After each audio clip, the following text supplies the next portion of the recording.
Hello guys, Big Boss 7 Tamil இப்போ பயங்கரமாக big pass முடிஞ்சிருச்சு. ஸோ முடிஞ்சதுக்கப்புறம் எல்லாரும் அவங்கவுங்க ஹாப்பியாக இருக்காங்க.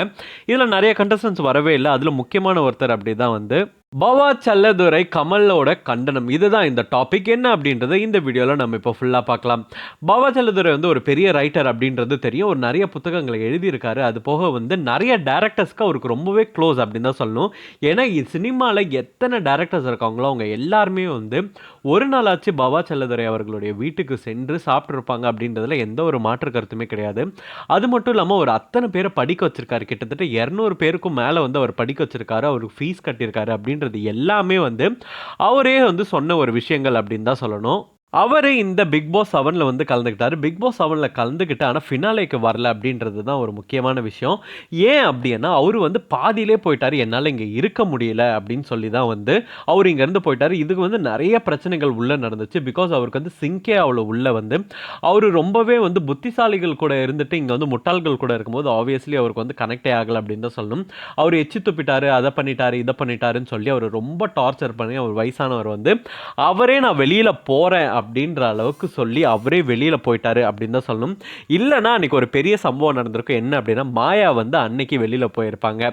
ஸோ அவர் வெளியில் போனதுனால அன்னைக்கு எவிக்ஷன் ப்ராசஸ் எதுவுமே நடக்கலை. சரி, ஓகே. பவா செல்லதுரை ஏன் வரல அப்படின்னப்போ இதுக்கு முன்னாடி அவர் இன்டர்வியூஸ் கொடுத்துருந்தாரு. இன்டர்வியூஸ் கொடுத்துருந்தப்போ என்ன சொன்னார், எனக்கு பிக் பாஸ்க்கு செட்டே ஆகலை.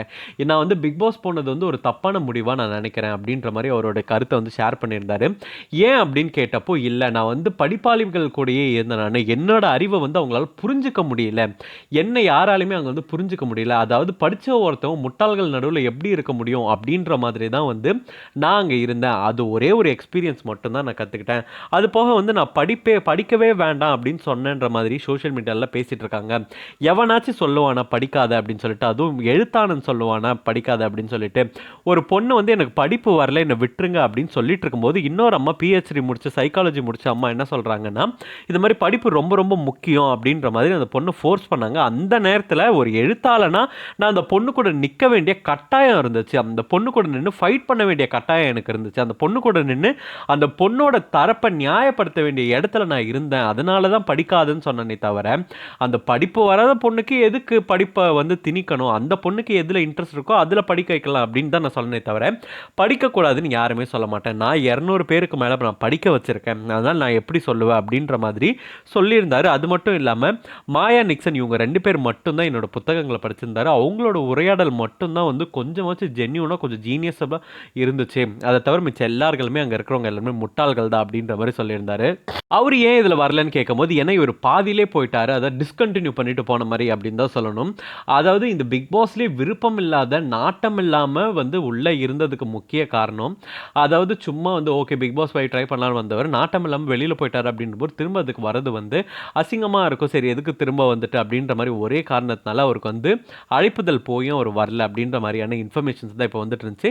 எனக்கு இன்ட்ரெஸ்ட் இல்லை. அது உள்ளே திரும்ப யார் என்னை அவமானப்படுத்துனாங்களோ, யார் என்னை அசிங்கப்படுத்துனாங்களோ அவங்க முகத்தில் நான் முழிக்க எனக்கு விருப்பம் இல்லை அப்படின்ற மாதிரி சொன்னார். ஸோ அவர்கிட்டயும் பிரதீப்பை பற்றி நிறைய இன்டர்வியூஸில் கேட்டிருந்தாங்க. அவரும் நிறைய இன்ஃபர்மேஷன் சொல்லியிருந்தார். என்ன சொல்லியிருந்தார் அப்படின்னா பிரதீப் அவ்வளோ மோசமானவன் கிடையாது, ஆனால் அவன் நார்மலானவனும் கிடையாது. நம்மள மாதிரி நார்மலாக இருக்க மாட்டான். அவன் கொஞ்சம் ஏதோ பாதிக்கப்பட்ட பையன் மாதிரி தான் இருப்பான். அதனால் நம்மள மாதிரி நார்மலான ஒரு பையன் கிடையாது. என்கிட்ட இருக்கும்போது பேசுவான், சிரிப்பான், நான் கதை சொன்னால் அழுவான். ஆனால் அதில் ஆக்டிங்னு எனக்கு கொஞ்ச நாளுக்கு அப்புறம் தான் தெரிஞ்சுது. அவன் அப்படியே ஆக்ட் பண்ணுற மாதிரி ஆக்ட் பண்ணிவிட்டு அவன் போயிட்டே இருப்பான். ஸோ அதனால் அவன் மேலே எனக்கு எந்த அபிப்பிராயமும் கிடையாது. ஆனால் அப்படிப்பட்ட பையன் இல்லை அப்படின்றது மட்டும் எனக்கு தெரியும். ஸோ பட் ஆனால் இவங்க இந்த மாதிரி கொடுத்துருக்காங்க அப்படின்னும் போது இந்த மாதிரி ஒரு சூழலில் என்னால் கண்டிப்பாக இருந்திருக்கவே முடியாது. நான் வெளியில் வந்தது நல்லதுன்னு நான் நினைக்கிறேன் அப்படின்ற மாதிரி அவரோட கருத்துக்களை பல இடத்துல பதிவு பண்ணியிருக்காரு.